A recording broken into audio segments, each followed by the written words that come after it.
नमस्कार, मैं मानसी मिश्रा और आप देख रहे हैं आज तक डिजिटल।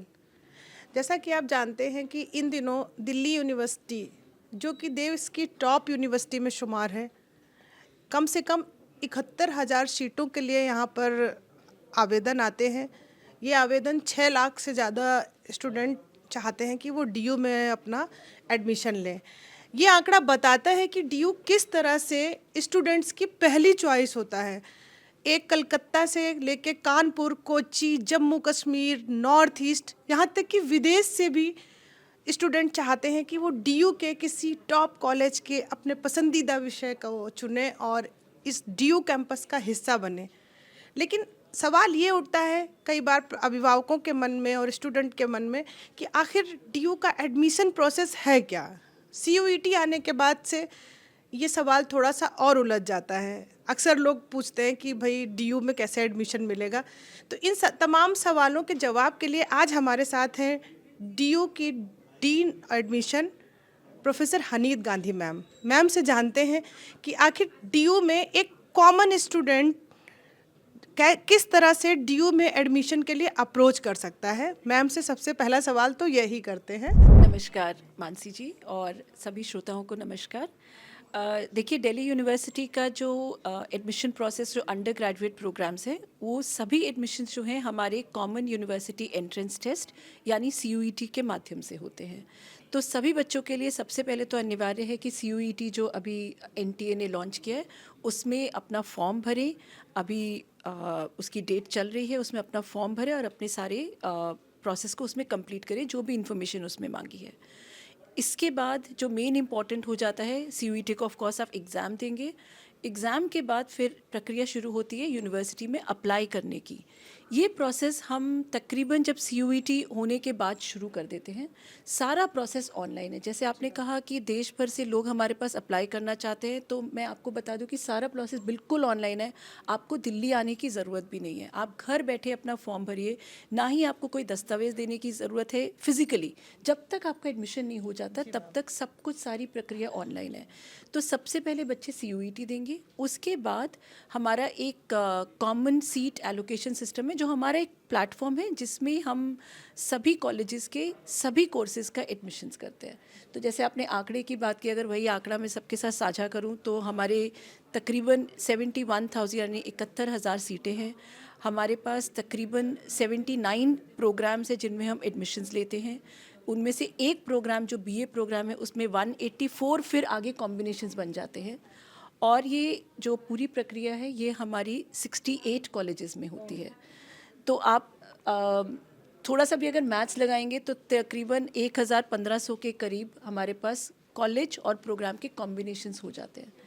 ये बच्चे फिर अपनी एलिजिबिलिटी पे हमारा जब कॉमन सीट एलोकेशन जिसको हम कहते हैं सीसास प्लेटफॉर्म, उस पे अपनी सारी मार्क्स अपनी सारी प्रेफरेंसेस डालते हैं।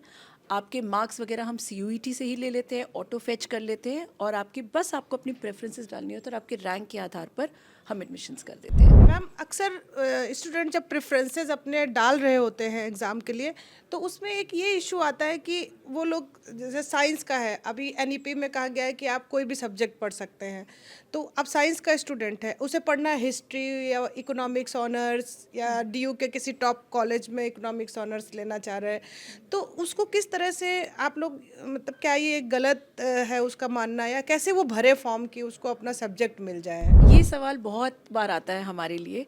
तो मैं कुछ चंद चीज़ें पहले बता देती हूँ कि सीयूईटी का जब आप फॉर्म भर रहे हैं, इस बार सीयूईटी में आप 6 सब्जेक्ट्स ले सकते हैं, कोई भी एक भाषा और आपने जो क्लास 12 में सब्जेक्ट्स पढ़े और जनरल टेस्ट, ये 3 डोमेन्स हैं जिनमें आप अपने सब्जेक्ट चुन सकते हैं। हम दिल्ली यूनिवर्सिटी में सबसे आग्रह करते हैं, क्योंकि ये मैंडेटरी है, अनिवार्य है कि जो सब्जेक्ट्स आपने क्लास 12 में लिए हैं वही सब्जेक्ट्स का चयन आप सीयूईटी में भी करिए। तो पहली बात तो मानसी जी ये हो गई कि आपने अगर हिस्ट्री क्लास 12 में नहीं पढ़ी है तो उसका पेपर देने की आपको ज़रूरत नहीं है। आपने अगर साइंस के सब्जेक्ट्स पढ़े, फिजिक्स केमिस्ट्री मैथ्स पढ़ी है, तो आप फिजिक्स केमिस्ट्री मैथ्स और इंग्लिश अगर पढ़िए उसी में सीयूईटी दीजिए। इसके बाद लेकिन अगर आप हिस्ट्री ऑनर्स करना चाहती हैं, जैसे आप साइंस की स्टूडेंट और इसके बाद आप हिस्ट्री ऑनर्स करना चाहती हैं, आप सीयूईटी के सब्जेक्ट्स वही दीजिए। हम क्या करेंगे, जैसे हमारा हिस्ट्री ऑनर्स के लिए हम एक लैंग्वेज और कोई 3 सब्जेक्ट्स जिनमें आपकी बेस्ट परफॉर्मेंस होगी हम अपने आप ऑटो इंटीग्रेट कर लेते हैं। बच्चे को कुछ करने की ज़रूरत नहीं पड़ती, क्योंकि CUET का स्कोर 7 डेसिमल प्लेसेस तक जाता है। हमें आपसे कुछ नहीं चाहिए, आप CUET दीजिए, एक भाषा, बाकी जो आपने क्लास 12th में पढ़े हैं। अब आपके मान लीजिए आपके पास फिजिक्स, केमिस्ट्री, मैथ्स और इकोनॉमिक्स था, आप करना चाहते हैं हिस्ट्री, आपने ये 4 दिए और इंग्लिश दिया, तो इंग्लिश का मार्क्स हम ले लेंगे और इन 4 में से बेस्ट 3 जिसमें आपकी परफॉर्मेंस थी, तो ये मिला के बेस्ट ऑफ 4 हो गया। बेस्ट 4 भी आपके प्लेटफॉर्म पे, आपके डैशबोर्ड पे ऑटो इंटीग्रेटेड आएगा। फिर चयन करते समय आप हिस्ट्री ऑनर्स चुन लीजिए, तब ज़रूरी नहीं है कि आप BSc ऑनर्स चुनें। मैम जैसे प्रेफरेंसेस भरते समय जैसे कुछ कहते हैं कि ज़्यादा से ज़्यादा प्रेफरेंसेस भरिए, ज़्यादा से ज़्यादा चॉइसेस करिए, लेकिन क्या ये ज़रूरी है कि ये भी क्या लिमिटेशन होनी चाहिए कि कितने कॉलेज या कितने सब्जेक्ट, कितने वो अपनी जो अलग अलग उसकी चॉइसेस हैं, क्या इसकी कोई लिमिटेशन होनी चाहिए? देखिए, इसमें 2 बातें हैं। पहला तो ये है कि मैक्सिमम तो हम कहते ही हैं कि भरिए, because it's a relative system. आपको नहीं पता कि किसी और बच्चे ने क्या प्रेफरेंसेस, आप जिसमें एडमिशन लेना चाहते हैं वो सारी भरिए। अगर आपके पास 1500 ऑप्शंस आ रहे हैं, 1500 भर दीजिए। आपको कोई एक्स्ट्रा पेमेंट नहीं करनी है, कुछ नहीं करना है, बस आपको एक अपना लिस्ट बनाने में, प्रेफरेंस लिस्ट बनाने में, चयन करने में एक समझदारी से काम लेना है। लेकिन इसके साथ एक कैविएट भी है जो मेरे एक्सपीरियंस से अब आने लग पड़ा है, कि अक्सर बच्चे इस प्रोसेस में कि हमें मैक्सिमम भरनी है, कुछ ऐसे कोर्सेज कर लेते हैं जिसमें वो एडमिशन लेना ही नहीं चाहते हैं, बस इसलिए भर देते क्योंकि उनके डैशबोर्ड पे दिख रहा था। और अगर आपको वो मिल गया आपके आधार पर, मार्क्स के आधार पर, फिर वो प्रोसेस वापस नहीं जाता। सो फॉर एग्जांपल, अगर आप मान लीजिए किसी एक भाषा में, फॉर एग्जांपल आप BA ऑनर्स स्पेनिश नहीं करना चाहते हैं, आपने नहीं पढ़ी है, तो वो भरिए मत। चाहे आपके पास वो, आपके पास ऑप्शन आ रहा होगा, लेकिन फिर उसमें भरिए नहीं, क्योंकि अगर आपने भर दिया स्पेनिश और आपके मार्क्स अच्छे आए होंगे और आपको मिल गया, फिर then there is no way back. ये थोड़ा सा प्रोसेस हो जाता है, बट दैट डजंट मीन कि आप बाकी प्रेफरेंसेस ना भरें। आप कॉलेजेस का भी वैसे ही देखिए कि आपको नहीं पता कि आपके कितने मार्क्स हैं और बाकी बच्चों के कितने मार्क्स हैं, तो जिस कॉलेज में आप लेना चाहते हैं एडमिशन, उन सब में ज़रूर लीजिए। CUET को मैंने देखा कि जब से इंट्रोड्यूस हुआ कॉमन यूनिवर्सिटी एंट्रेंस टेस्ट, सबसे पहले दिल्ली यूनिवर्सिटी ने अपनाया उसे, और इत्तेफाक से उस समय आप डीन एडमिशन का कार्यभार भी संभाली थी, और ये एक टफ चीज़ थी, हर तरफ चर्चा हो रही थी कि NEP के बाद ये CUET आया है, तो इसके आने के बाद जो एडमिशन का रास्ता सरल हुआ है या और कठिन हुआ है? किस तरह के चैलेंजेस आपने फेस किए हैं अभी तक? ये भी बहुत दिलचस्प क्वेश्चन है, क्योंकि अब 3 साल हो गए ये एडमिशन करते हुए।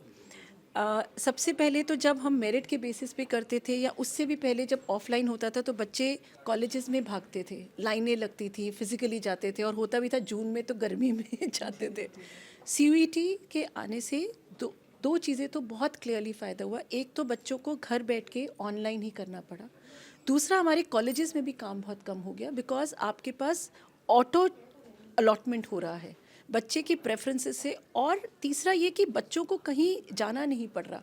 अब बच्चे अपने डैशबोर्ड पे ही देख लेते हैं, उनको अपने आप मार्क्स नहीं कैलकुलेट करने, वो हम ही कैलकुलेट करके उनको दे देते हैं, सब कुछ हम करके उनको दे देते हैं, बस उन्हें अपनी प्रेफरेंसेस को करना होता है। तो वो बस एक स्टेप है जो उन्हें करना है। आपको अपने दस्तावेज दिखाने के लिए भी दिल्ली नहीं आना है। अगर आप मान लीजिए सिक्किम में बैठे हो और वहाँ से आप कर रहे हैं, वहीं से अपना कोई कैटेगरी सर्टिफिकेट है, कोई भी सर्टिफिकेट आप वहीं डाल दें, एक्सेप्ट फॉर कोर्सेज जहाँ ट्रायल्स है, जैसे स्पोर्ट्स ECI, वहाँ ट्रायल्स है तो वहाँ आना पड़ेगा। अदरवाइज़ आप वहाँ बैठ के करिए, तो ये कुछ चीज़ें हमारी आसान होगी। कॉलेजेस के लिए बहुत आसान हो गया, बिकॉज बस वो मतलब रात को 12 बजे टाइम मिल रहा है तो तब आप एडमिशन ले लीजिए। हम संडेज़ भी इंक्लूड कर लेते हैं। आपको पेमेंट करनी है, अगर आपके कुछ इशू आ रहा है वहाँ, जैसे पिछले साल हमें कुछ इशू आए थे पेमेंट से रिलेटेड, आप लोगों ने सैटरडे तो संडे आप संडे पेमेंट करना चाहे ऑनलाइन है, आप संडे को रात को 11 बजे पेमेंट कर दीजिए। तो ये आसान, तो इससे सुविधा तो बहुत हुई है हमें। हाँ मैम, आपके ECA और स्पोर्ट्स से याद आया कि दिल्ली यूनिवर्सिटी में ये जो एक्स्ट्रा करिकुलर एक्टिविटी और स्पोर्ट्स एक्टिविटी, इनका कैसे फ़ायदा मिलता है एडमिशन में? इनके नंबर कैसे काउंट होते हैं? ये नॉर्मलाइज्ड स्कोर के साथ या परसेंटाइल के साथ कैसे इसका काउंट करते हैं आप लोग इसको? सबसे पहले तो जो हम एडमिशन करते हैं वो हम परसेंटाइल पे नहीं करते हैं। नॉर्मलाइज स्कोर या जो रॉ स्कोर हो सकता है, अब हमारे पास आएंगे, जैसे कि हमें NTA से पता चल रहा है कि अब स्कोर हो सकता है हमारे पास रॉ स्कोर में आए, नॉर्मलाइज की भी ज़रूरत शायद उनको ना पड़े। तो एनीवे जो भी होगा, परसेंटाइल की जगह नॉर्मलाइज या रॉ स्कोर के आधार पर होंगे। जो हमारे ये वाले कोर्सेज होते हैं जिनमें परफॉर्मेंस बेस्ड होता है, जैसे कि आपने कहा ईसीए और स्पोर्ट्स, इसमें एक तो जो भी स्पोर्ट्स या जो भी ईसीए एक्टिविटी बच्चे लेना चाहते हैं जिसमें एडमिशन, इनको हम पहले कहते हैं सुपर न्यूमररी। हाँ, ये हमारी सुपर न्यूमररी सीट्स है, यानी ओवर एंड अबव जो हमारी एलोकेटेड स्ट्रेंथ है। तो हर कॉलेज में हर प्रोग्राम में 5% हमने इन सीटों के लिए रखा हुआ है, ईसी और स्पोर्ट्स को मिलाकर सुपर न्यूमररी। जी। अब पहली बात तो आपने वो गेम या जो आप भी एक्टिविटी कह रहे हैं वो आपने क्लास 12th और उससे कुछ 3-4 साल पहले उसको परस्यू कर रहे हो, जैसे पिछले 4 साल से आप परस्यू कर रहे हो, तो उनके आप सर्टिफिकेट लगाएंगे, उनके सर्टिफिकेट की कुछ वेटेज होगी, फिर उसके बाद आप यहाँ ट्रायल्स के लिए आएंगे, उसकी कुछ वेटेज होगी, इन दो की वेटेज 50% और CUET के मार्क्स भी जुड़ेंगे। तो पूरा 50% उसका वेटेज परफॉर्मेंस और सर्टिफिकेट का और 50% CUET के मार्क्स को जोड़ के फिर आपकी अलग रैंक बनती है ईसी और स्पोर्ट्स के लिए, और फिर जो आपने वही प्रेफरेंसेस दिए उसके आधार पर एडमिशन होते हैं। क्या यूनिवर्सिटी में इस बार कुछ नया आप लोग एडमिशन में कुछ नया चीज़ इंट्रोड्यूस कर रहे हैं, कोई नया सिस्टम या कोई नया चीज़? एक कोर्स ऐड हुआ है हमारा BA ऑनर्स रशियन, इसमें हमने इस बार एक कोर्स ये ऐड किया है, और दूसरा सिस्टम और थोड़ा रोबस्ट कर रहे हैं, कुछ हम एक प्लेटफॉर्म शायद और बनाने की कोशिश करें ताकि हम बच्चों के ग्रीवेंसेस हैं उन्हें भी बहुत अच्छी तरह से हैंडल कर पाएँ। तो ये हमारी अब इस बार है, और क्योंकि हमारा कुछ सालों का भी एक्सपीरियंस हो गया है, हमने अपने वेबिनार्स और उन सब की तैयारी शुरू कर दी। मैं वो भी अनाउंस कर देती हूँ। हाँ, एक वेबसाइट का नाम नहीं बताया, दिल्ली यूनिवर्सिटी की एडमिशन से रिलेटेड आप कोई भी जानकारी लेना चाहें तो हमारी एडमिशन वेबसाइट जो है admission.uod.ac.in, एडमिशन एस नहीं है, admission.university of Delhi के लिए UOD.ac/academic.in, सारी जानकारी यहीं होगी। हम अपनी इन्फॉर्मेशन जो है बुलेटिन ऑफ इन्फॉर्मेशन भी बनाते हैं, वो हम डाल चुके हैं, अंग्रेज़ी और हिंदी में उपलब्ध है वहाँ पे। इसके साथ साथ हमारे कुछ वीडियोस, जैसे आपका ये वीडियो भी हम वहाँ डाल देंगे, और हम अपना भी वेबिनार करेंगे तो वो भी डालते हैं, और साथ ही साथ हम इलस्ट्रेटिव एग्जाम्पल्स भी डाल चुके हैं, और FAQs भी, फ्रीक्वेंटली आस्क्ड क्वेश्चंस भी। तो ये हमारी वेबसाइट पे भी आप प्लीज़, मैं आपके माध्यम से भी और हमेशा सभी अभिभावकों और छात्रों को कहती हूँ कि वेबसाइट एक आदत बना लीजिए कि आपने हफ्ते में एक बार वेबसाइट ज़रूर देखनी है, रेगुलरली हमारी वेबसाइट विजिट करिए, क्योंकि कुछ भी अपडेटेड इन्फॉर्मेशन होती है, चाहे CUET से हो चाहे दिल्ली यूनिवर्सिटी की हो, हम उसे अपनी वेबसाइट पे ज़रूर डालते हैं। इसके अलावा मैम कोई कोटा भी नया आया है अपने, जैसे कि आप तेजाब पीड़ितों के लिए या अलग अलग लोगों के लिए आप पहले से ही ड्यू दे रहा है, इस बार कुछ नया प्रेफरेंस कुछ नया ऐड किया है क्या आपने? हमने पिछले साल दिल्ली यूनिवर्सिटी ने एक अगेन सुपर न्यूमररी सीट्स की घोषणा की थी जो ऑर्फन बच्चों के लिए थी, यानी जिन बच्चों के माँ बाप किसी कारणवश नहीं है, जैसे कोरोना में, जैसे कोविड में हुआ था, हमारे पास काफ़ी केसेस आ रहे थे, तो मतलब दिल तो दुखता है ये कहते हुए कि किसी के माँ बाप, किसी के साथ भी ये घटना ना हो, लेकिन अगर आपके साथ कुछ ऐसी घटना घटी है और या आप ऑर्फनेज में हैं तो 5% सीट्स जो हैं हमने, नहीं सॉरी, दो सीट हमने ऑर्फन्स के लिए रखे, एक मेल एक फीमेल, हर प्रोग्राम, अंडर ग्रेजुएट में भी पोस्ट ग्रेजुएट में भी, तो 2 सीटें हर प्रोग्राम में हैं। पिछले साल हमारे पास तकरीबन 100 बच्चों ने एडमिशन लिया था, और इनकी फ़ीस भी नहीं है कुछ भी, और इनके लिए सारी सुविधाएं इनको दी जाएंगी, और इनको बहुत सारी फेलोशिप्स भी मिलेंगी। तो ये एक हमें लगा कि ऐसा एक काम करना चाहिए जो बच्चों के माँ बाप ना हो। और दूसरा, जैसे आपने कहा एसिड अटैक, वो हमारी PWD कैटेगरी के अंदर एक कैटेगरी है जिसमें कोई एसिड अटैक विक्टिम है या किसी के साथ कैसी दुर्घटना होगी तो वो एडमिशन लेना चाहे तो वहाँ भी वो एडमिशन ले सकते हैं। जिस तरह से दिल्ली यूनिवर्सिटी की कट ऑफ जाती है बहुत हाई, उसको जो बैक बेंचर्स हैं, जो बच्चे 70% लाते हैं, उनके लिए DU के बड़े कैंपस में आना बहुत बड़ा सपना होता है। उनके लिए अगर वो DU का कोई सपना देख रहे हैं किसी कॉलेज का, या DU की अपनी मार्कशीट बनाना चाहते हैं, अपने सर्टिफिकेट्स DU के, उनके लिए किस तरह का कैसा रास्ता है, या CUET में उनका नहीं आ रहा है, अगर प्रेफरेंसेस उनके नहीं सेलेक्ट हो रहे हैं, तो मैम इसे भी प्लीज़ थोड़ा सा ज़रूर बताएं। आपने 2 बातें साथ साथ पूछ ली। सबसे पहले तो आपने कट ऑफ की बात कही है। देखिए, पहले ये होता था कि कट ऑफ बहुत हाई जाती थी, और जैसे आपने खुद ही बोला कुछ चुनिंदा कॉलेज, मानसी जी, ये ना एक थोड़ा सा एक मिथ टाइप है कि सब कुछ ही चुनिंदा कॉलेजेस में जाना चाहते हैं, जबकि हमारे लिए सारी पढ़ाई सब कॉलेजेस में एक बराबर है। सबकी नैक रेटिंग बहुत अच्छी है, सभी 68 कॉलेजेस हैं, उनकी नैक रेटिंग्स पूरे दिल्ली में, दिल्ली और एनसीआर में सारे हमारे कॉलेजेस का वाइड स्प्रेड है। साउथ कैंपस है, भवाना तक हमारे कॉलेजेस हैं, तो वहाँ देखेंगे तो इतनी हाई कट ऑफ जाती नहीं है। हाँ, अगर आप कुछ ही कॉलेजेस के लिए कहेंगे तो फिर सबको होता है कि बस मेरे एक दो ये कॉलेजेस है, इसी में एडमिशन लेना है। एडमिशन लेना चाहेंगे तो ऑलमोस्ट सबको मिल जाता है। 70% वाला ले सकता है एडमिशन डीयू के अंदर? 70% वाला बिल्कुल ले सकता है। अगर आपके CUET में मार्क्स अच्छे आए हैं तो क्लास 12 के मार्क्स से हमें बहुत फ़र्क नहीं पड़ेगा। अगर आपके CUET के मार्क्स अच्छे हैं और क्लास 12 के मार्क्स अगर आपके 70% है, और क्योंकि आपका जो एडमिशन है वो CUET के मार्क्स के आधार पर हो रहा है, तो अगर आपकी CUET में परफॉर्मेंस अच्छी है तो मिलेगा। दूसरी बात आपको बता दूं, फिर वही बात प्रेफरेंसेस चुनने की। अक्सर बच्चे अपनी प्रेफरेंस लिस्ट बनाने में ना गलती कर देते हैं। तो किसी अच्छे मार्क्स वाले ने भी अगर मान लीजिए एक्स कोर्स वो करना चाहते थे, उसने नीचे भर दिया, और किसी दूसरे ने मार्क्स लेकर ऊपर भर दिया प्रेफरेंस, तो हो सकता है उसको मिल जाए। मैम इसे आप ना थोड़ा सा डिटेल में बता दीजिए। कोई भी ह्यूमैनिटी का या साइंस का या लेना चाहता है तो उदाहरण से कि वो कैसे प्रेफरेंस को अपने और भरे कि उसे गलती ना हो। कम से कम अगर उसके नंबर अच्छे हैं, मेहनत अच्छी की है, तो ड्यू का कोई कॉलेज मिल जाए उसे। तो ये थोड़ा सा प्लीज़ क्लियर कर दीजिए, क्योंकि इस समय कई बार जब खोलते हैं ना CVT का तो उसमें इतने सारे विंडोज़ हैं कि लोग कंफ्यूज जाते हैं, पेरेंट्स खासकर कंफ्यूज जाते हैं कि कैसे सेलेक्ट करें। तो इसे थोड़ा सा आप क्लियर कर दीजिए एग्जांपल से। एक्चुअली ये चॉइस तो बहुत ही पर्सनल है, पर कुछ मैं हेल्पफुल नोट्स दे सकती हूँ जो आपको। एक तो CUET के बाद हमारा फॉर्म खुलता है मई में, तो आपके पास 1-1.5 महीना है अपनी लिस्ट बनाना, और ये लंबी लिस्ट हो जाती है। मान लीजिए 1500 कोर्सेज़ के लिए आप एलिजिबल हैं, तो वो 1500 courses is a very taxing job कि आप उसको एन्यूमरेट करके उसमें 1 2 3 4 डालें, क्योंकि मैंने खुद किया है तो मुझे पता है कि थकावट हो जाती है। तो उसको अवॉइड करने के लिए सबसे पहले तो आप ये चुनिए कि आपको कौन से कोर्सेज़ करने हैं। कोर्सेज़ को ऊपर रखिए, कॉलेजेस उसके बाद देखिए जो कोर्सेज़ आप करना चाहते हैं, because you need to study, you need to build an academics. Of course college is an important thing, लेकिन आप उन कोर्सेज़ को पहले क्रोनोलॉजिकली अरेंज करिए कि आपको कौन से कोर्सेज़ में एडमिशन लेना है। उसके बाद फिर देखिए वो कोर्सेज़ कहाँ कहाँ अवेलेबल हैं, है ना। सेकंड स्टेप फिर आप उन कॉलेजेस को देख लीजिए, फिर उसमें ऊपर नीचे थोड़ा बहुत हेर फेर कर लीजिए। अगर ये कॉलेज में ये कोर्स नहीं मिला तो उस कॉलेज में मैं ये कोर्स करना चाहूँगी, या वो फिर आप थोड़ा ऊपर नीचे करके उसको सॉर्ट आउट कर लीजिए। जो कोर्सेज़ में आप बिल्कुल एडमिशन नहीं लेना चाहते उन्हें थोड़ा अलग कर लीजिए, है ना। तो इस तरह से कोर्सेज़ की पहले आप लिस्ट ज़रूर बनाइए।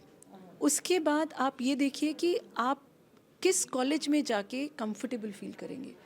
अगर आप, और अब तो गूगल पे हमको सब कॉलेजेस की लोकेशन, सारा डेटा, कॉलेजेस की नैक रैंकिंग, कॉलेजेस में टीचर्स की क्वालिफ़िकेशन क्या है, क्या क्या फैसिलिटीज़ हैं, ये सब इन्फॉर्मेशन आपको ऑनलाइन मिल रही है। अगर आप दिल्ली में नहीं भी आ रहे हैं तब भी आप कॉलेजेस के बारे में भी पूरी जानकारी उनकी वेबसाइट से ले लीजिए, उनके एलुमनाई सबसे उनकी जानकारी लेकर। तो ये कुछ स्टेप्स लेकर आप अपने प्रेफरेंस लिस्ट पे काम करना शुरू कर दीजिए। ये थोड़ा सा टीडियस काम होता है, इस पर थोड़ा ध्यान अगर दिया जाए तो।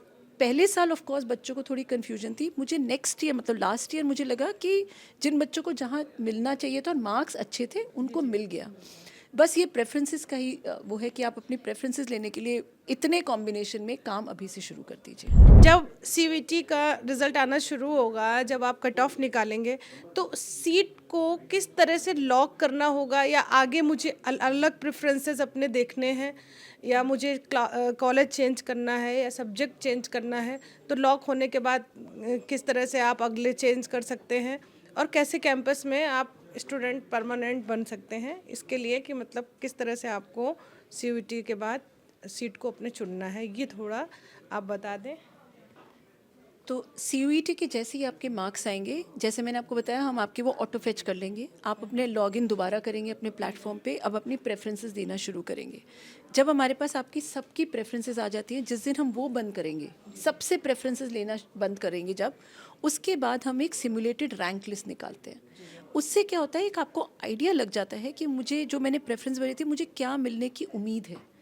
इससे एक आपको उम्मीद, इसका आपको पता चल जाता है। थोड़ा सा आप इंटेलिजेंट गेस वहाँ भी कर सकते हैं। उसके बाद फिर अगर हम विंडो खोलते हैं 2 दिन की कि आप अपनी प्रेफरेंसेस फिर चेंज कर लीजिए, क्योंकि हो सकता है उसके बाद फिर बच्चे ऊपर नीचे करना चाहें। अब देखिए फिर डायनेमिक है, उस समय सिमुलेटेड लिस्ट में आपको कुछ दिख रहा होगा, चेंज तो सभी कर सकते हैं, फिर बदल सकती है। तो आप ये मत सोचिए किसी और को क्या चाहिए, आप ये देखिए आपको क्या चाहिए। ठीक है, उसके हिसाब से आप अपनी लिस्ट दोबारा से चेंज कर सकते हैं। फिर हम जब अपना एलोकेशन करते हैं, हम प्रोग्राम वाइज आपने जो अपनी प्रेफरेंसेस दी होगी और हर प्रोग्राम में जो बेस्ट जितनी सीटें होंगी उस हिसाब से आपको एक सीट मिल जाएगी। वो सीट आपको लेनी ज़रूर है जो आपको मिली है। आप ये मत सोचिए कि मेरे को अगली लिस्ट में, इसका मतलब हो गया उस समय की वो बेस्ट सीट थी जो आपके मार्क्स के आधार पर, आपकी चॉइसेस के आधार पर आपको मिली है। आप वो लेंगे तभी आप आगे पार्टिसिपेट कर पाएंगे। तो आप वो सीट लीजिए, उसमें पैसे भरिए और आपकी वो सीट पक्की हो गई। उसके बाद आप नेक्स्ट लिस्ट में आने के लिए एक अपग्रेड का ऑप्शन होता है, उसे दबाइए। फ्रीज मत दबाइए, फ्रीज जिसने दबा दिया इसका मतलब ख़त्म। अब आप हिलना नहीं चाहते, वो आपकी दिल्ली यूनिवर्सिटी की उस कॉलेज की फ्रीज होगी। इनफैक्ट दिल्ली यूनिवर्सिटी के आप किसी भी कॉलेज में फिर पार्टिसिपेट नहीं कर पाएंगे। दबाएं जब आपको लगे कि बिल्कुल, जब आपको लगे कि बस अब ये मेरी डेस्टिनेशन है, इसके बाद मैं इसमें पार्टिसिपेट नहीं करना चाहता या चाहती हूँ। उसके बाद अपग्रेड दीजिए, फिर नेक्स्ट राउंड में फिर अगर मिलती है फिर वो सीट, तो आप थोड़ा सा तो ऊपर गए होंगे। अच्छा, इस प्रक्रिया में हम एक चॉइस आपको और देते हैं कि आप अपनी ऊपर की प्रेफरेंसेस को रीअरेंज कर सकते हैं। तो मान लीजिए मेरी 49th प्रेफरेंस मुझे मिली है, तो नेक्स्ट लिस्ट में पार्टिसिपेट करने के लिए ऊपर की 48 को मैं फिर रीशफल कर सकती हूँ। तो वो भी आप कर लीजिए और अपग्रेड, फिर वही हम प्रक्रिया करेंगे। फिर आपको कुछ अपनी 48 चॉइसेस में से कुछ मिली होगी, जाहिर से अक्सर बच्चों को मिल जाती है अपनी अपग्रेडेड, अब मिल गई, और फिर उसके बाद फिर सेकंड राउंड थर्ड राउंड में जाने के लिए फिर अपग्रेड आप दबाइए। तो जब तक हम राउंड ख़त्म नहीं करें तब तक आप अपने अपग्रेड दबाते रह सकते हैं। जैसे ही आपने फ्रीज कर दिया, फ्रीज या आपने विड्रॉ कर दिया, विड्रॉ से हो गया आप बिल्कुल ही बाहर चले गए, फिर आप दिल्ली यूनिवर्सिटी में दोबारा नहीं आ पाएंगे। हो गया मैम तो गलती से हो नहीं सकता, क्योंकि हमने उसमें इतने चेक्स लगाए हुए हैं कि आप गलती से भी गलती नहीं कर सकते। उसमें हम आपसे 5-6 बार पूछते हैं, फिर हम आपसे रीज़न भी मांगते हैं कि क्यों विड्रॉ करना चाहते हैं। फिर हम आपको 1000 रुपये भी टोकन ले लेते हैं, एक प्रोसेसिंग फ़ी ले लेते हैं। उसका भी फिर जैसे आप जानते हैं, अगर आप 1000 रुपये भरेंगे फिर आपके फ़ोन पे OTP आएगा, फिर आप OTP डालेंगे। तो ये 5-6 स्टेप में गलती से भी गलती नहीं हो सकती। तो जब तक आप पूरा पैसा 1000 रुपये नहीं देंगे, आपकी सीट विड्रॉ होगी नहीं। तो इतना आसान नहीं है विड्रॉ करना भी। तो अगर आपने विड्रॉ कर दिया फिर थोड़ी मुश्किल हो जाती है रेगुलर राउंड्स में आने के लिए। फिर आप चाहें तो स्पॉट में या मिड एंट्री, अगर सीटें बची कुछ खाली रहीं, तो अगर आप आ सकते हो तो आएंगे, नहीं तो बहुत मुश्किल होता है कि विड्रॉ के बाद आप एंटर कर पाएँ। Thank you so much ma'am, आप हमारे बीच आई। और देखिए जिस तरह से मैम ने बताया उससे साफ पता चल रहा है कि जो CSAS, CUET और DU की अपनी पूरी प्रोसेस एडमिशन की बहुत ट्रांसपेरेंट है, बहुत ही टेक्निकल है। आपके नंबर के हिसाब से, आपकी चॉइस के हिसाब से, आपके प्रेफरेंसेस के हिसाब से आपको सीटें भी मिलती जाएंगी और आप लगातार अपग्रेड भी करते जाएंगे, ऑप्शन भी मिलते जाएंगे। तो इसलिए आप CUET की चीज़ों को ध्यान से पढ़ें, फॉर्म भरते समय अपने प्रेफरेंसेस में चुनने में गलतियां ना करें। और इसके अलावा DU की जो वेबसाइट मैम ने बताई थी जो एडमिशन को लेकर है, मैम एक बार फिर बता दें प्लीज़। admission.uod.ac.in। इस वेबसाइट को देखते रहें और बहुत बहुत शुक्रिया हमारे साथ रहने का। नमस्कार।